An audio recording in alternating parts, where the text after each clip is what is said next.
বাংলাদেশে মৌলবাদীদের মধ্যে ক্রমশই বাড়ছে ভারত বিরোধী মনোভাব। এবার ভারতকে টুকরো টুকরো করার হুঁশিয়ারি দিতে শোনা গেল বাংলাদেশ তিসরাই ইনসাফ পার্টির প্রধান তথা ভারত বিরোধী হিসেবে পরিচিত মিনহাজ প্রধান। পাকিস্তানের পক্ষ নিয়েছিল ৭১ সালে, যখন ভারতীয় সেনারা বিএসএফ মার দিতে আরম্ভ করলো, ৯৩,০০০ রাজাকার অ্যারেস্ট হয়েছিল।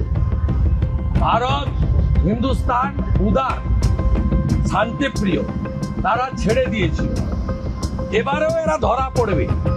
এবারে যাতে ছাড়া না হয়, যে ভাষায় উত্তর দিলে এরা সন্তুষ্ট হয়। গণহত্যার জন্য দায়ী একজন মানুষকে যদি আমরা দিনের পর দিন নিজেদের দেশে পালন করি, তাহলে আমরা আসলে বাংলাদেশের মানুষের সঙ্গে বিশ্বাসঘাতকতা করব।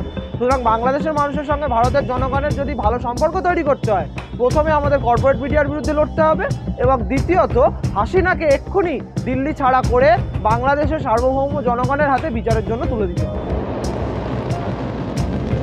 ভারত বাংলাদেশ সম্পর্কের মাঝে গুরুত্বপূর্ণ হয়ে উঠেছে পাকিস্তানের পারমাণবিক হামলা সক্ষম ব্যালিস্টিক মিসাইল। ভারতীয় মিডিয়া দাবি করছে পাকিস্তান বাংলাদেশে এসব মিসাইল মোতায়েন করছে। আবার পাকিস্তানের অনেক জনতাও বাংলাদেশে এই মিসাইল পাঠানোর আহ্বান জানাচ্ছে। আসলে কি এভাবে এক দেশ তাদের পারমাণবিক মিসাইল আরেক দেশে পাঠাতে পারে?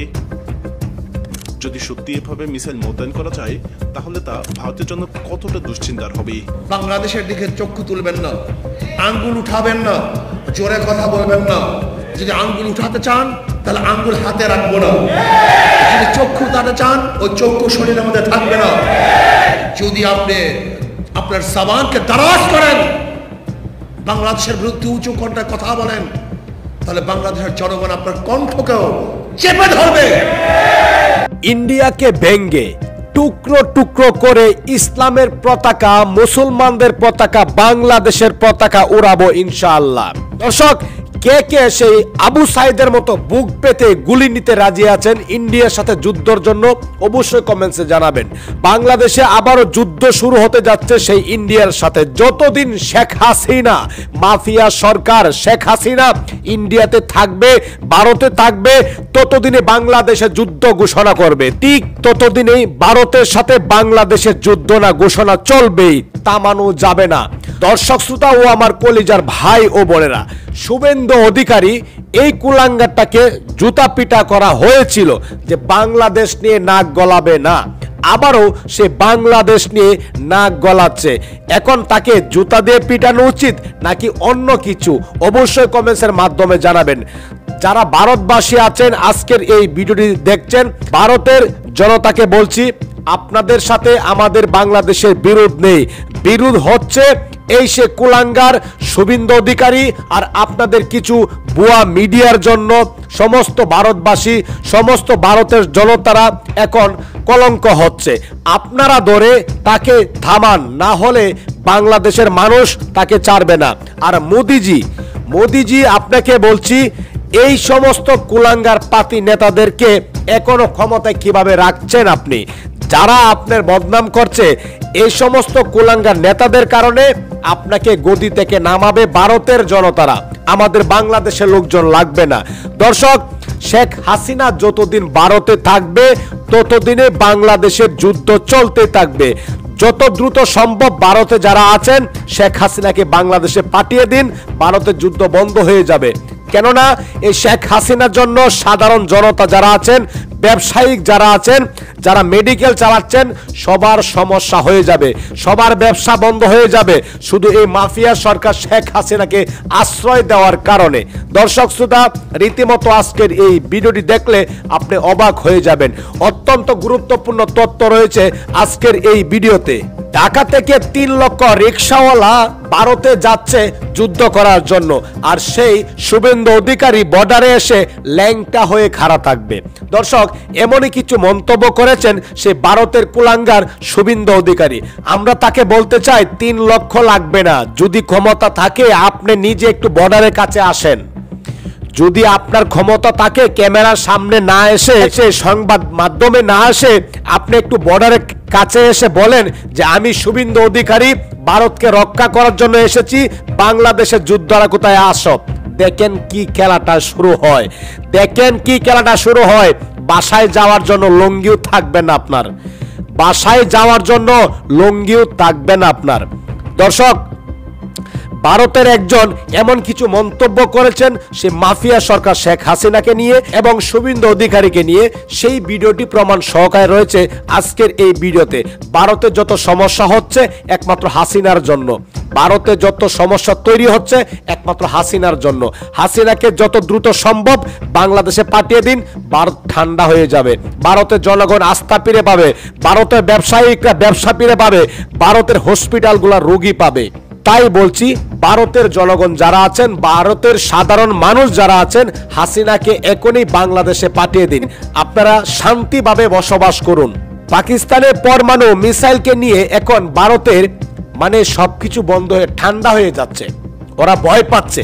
পাকিস্তান বাংলাদেশের সাথে, পাকিস্তান বাংলাদেশকে মিসাইল দিচ্ছে, আর আপনারা বলছেন সেই শুভেন্দু অধিকারী বলছে তারা ব্যাংকে গিয়ে এখন টয়লেট করবে। আরে ভাই, আগে নিজের এরিয়া ঠিক করেন, আগে নিজের পরিবেশ ঠিক করেন, তারপর বাংলাদেশ নিয়ে কথা বলেন। বাংলাদেশ নিয়ে কথা বলার আগে 3 বার ভাববেন। এখন সেই আপনাদের ভাবি নেই যে বাংলাদেশকে একটা হুকুম করব, সেই হুকুম অনুযায়ী বাংলাদেশ চলবে, আমাদের দাস হয়ে থাকবে।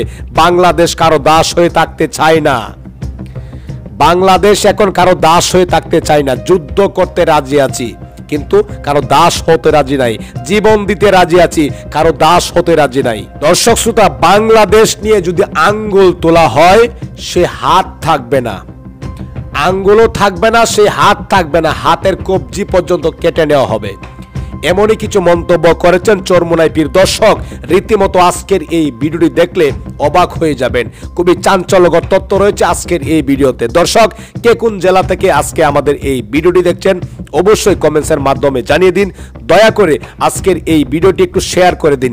ইতিমধ্যেই আপনারা ভিডিও শুরুতেই বিশেষ অংশগুলো দেখেছেন, সম্পূর্ণ ভিডিওটি প্রমাণ সহকারে রয়েছে আজকের এই ভিডিওতে।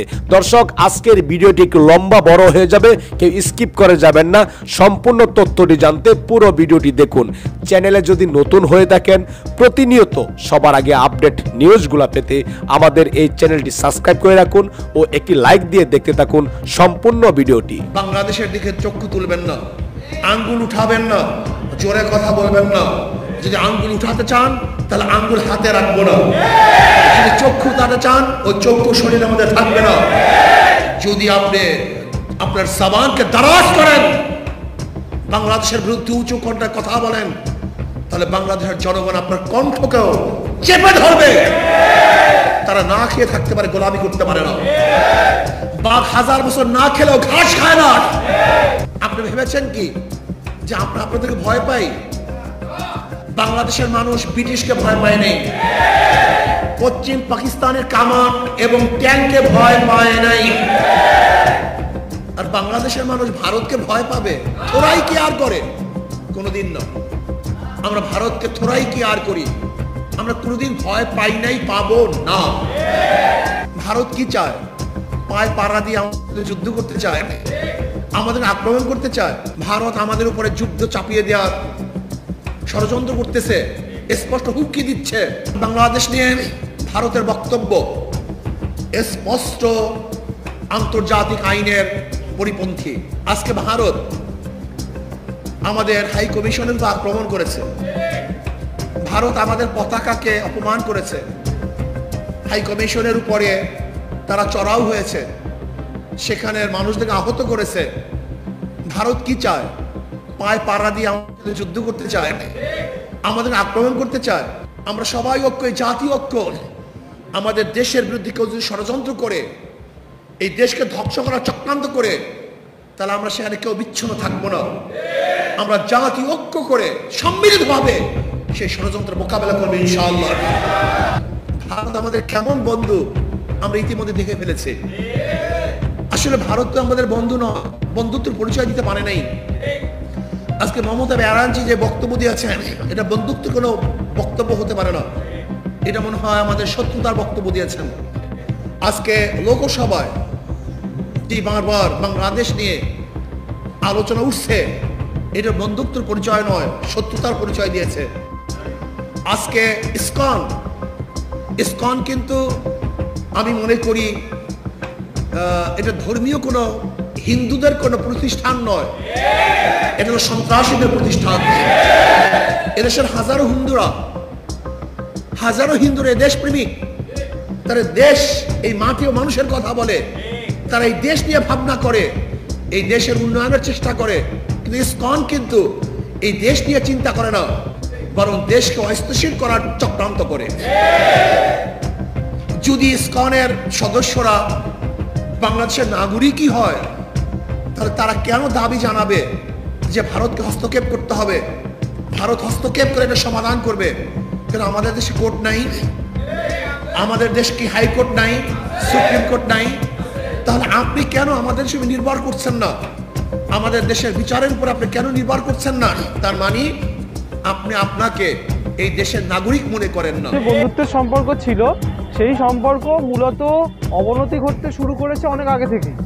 আজকে যখন ভারতবর্ষের যে এখনকার সরকার রয়েছে, নরেন্দ্র মোদী সরকার, সেই সরকার আসলে যারা বাংলাদেশের রাজনীতি দীর্ঘদিন ধরে ফলো করে বা সেখানে রাজনীতির খোঁজ খবর রাখে, তাহলে তারা এমনিই জানতো যে এই যে হাসিনা সরকার সেখানে ছিল, আওয়ামী লীগ সরকার, সেটা কোনো না কোনোভাবে বাংলাদেশের জনগণের কাছে বিভিন্ন সময় এই বার্তাটা গেছে যে নরেন্দ্র মোদী সরকার আসলে চায় বাংলাদেশের সার্বভৌমত্ব ক্ষুণ্ণ করতে, তাদের গণতান্ত্রিক যে কাঠামো রয়েছে সেটাকে চলতে না দিতে, এবং দিনের পর দিন সেখানে হাসিনা সরকার যে নির্বাচন হতে দেয় না বা যে নির্বাচন হয় সেই নির্বাচন নামেই হয়, এর পিছনে আসলে ভারত সরকারের বিভিন্ন সংগঠন, সেগুলির ভূমিকা রয়েছে।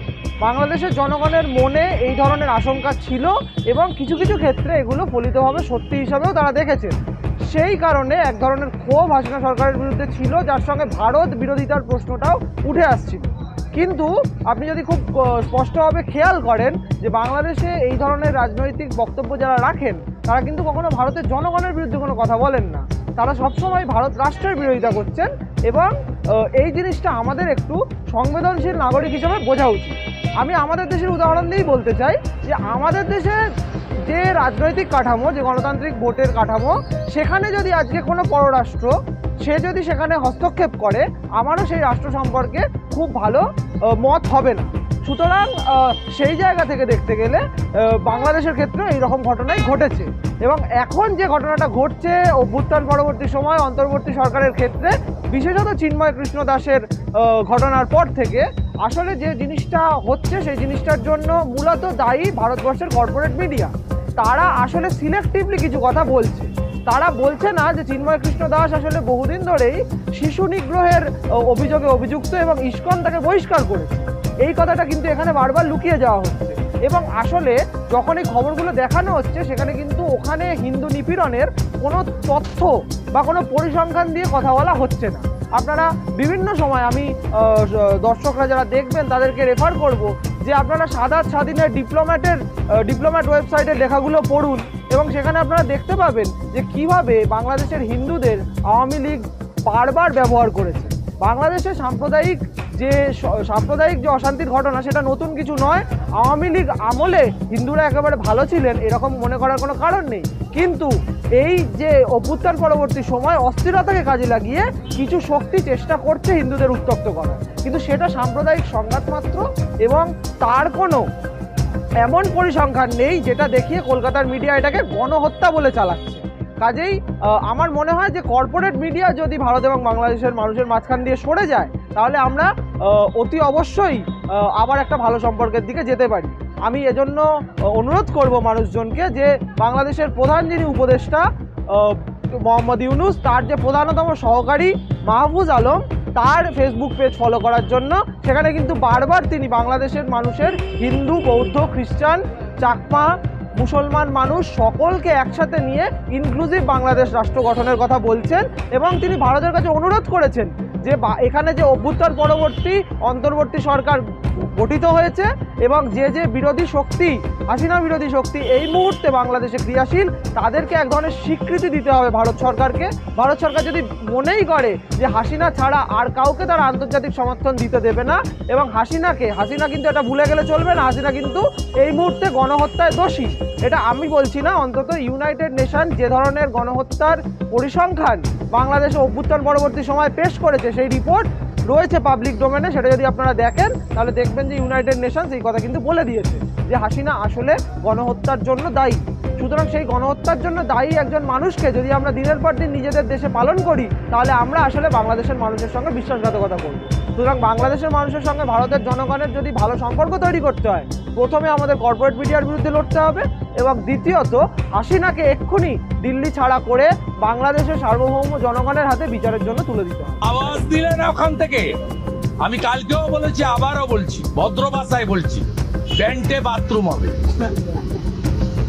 বলছি বিদেশ সচিব বাংলাদেশে গিয়েছে, একটা আশার আলো দেখা যাচ্ছে দু দেশের মধ্যে সম্পর্ক আবার যাতে পুনরায় ঠিকঠাক ভাবে জায়গায় যায়। কালকে বৈঠক আছে, আমি বলতে পারবো না, আমি পররাষ্ট্র দপ্তরের কেউ নই, আমি সেন্ট্রাল গভর্নমেন্টেরও পার্ট নই, আমি এগুলো নিয়ে বলতে পারবো না। এর জন্য পররাষ্ট্র সচিব আছেন, প্রতিবাদ করছে আমার মতো করে। প্রথম দিন থেকে বাংলাদেশ ডেপুটি হাই কমিশনের নামা থেকে আমি যত ধ্বজ, জাতীয় পতাকা নিয়ে কর্মসূচি যারাই করেছেন, যারা আমাকে ডেকেছেন, আমি যুক্ত হয়েছি। আগামীকালও বঙ্গীয় জাগরণ মঞ্চ থেকে বসিরহাটের বর্ডারে গোজাডাঙ্গাতে অবরোধ রেখেছেন, সেখানে আমিও উপস্থিত হয়ে তাদেরকে খানিকটা সময় সঙ্গ দেব। দর্শক শ্রোতা ও আমার কলিজার ভাই ও বোনেরা, আপনারা সম্পূর্ণ তথ্যগুলো জানতে পারলেন, সম্পূর্ণ কথাগুলো শুনতে পারলেন। এই কথাগুলো শোনার পর যদি আপনার মনে কোনো মন্তব্য থাকে, অবশ্যই কমেন্টসের মাধ্যমে জানিয়ে দিন। দয়া করে আজকের এই ভিডিওটি আপনার সোশ্যাল মিডিয়াতে শেয়ার করে দিন। সবাই ভালো থাকুন, সুস্থ থাকুন। দেখা হবে আবারও পরবর্তী নতুন একটি আপডেট নিউজ নিয়ে। আল্লাহ হাফেজ।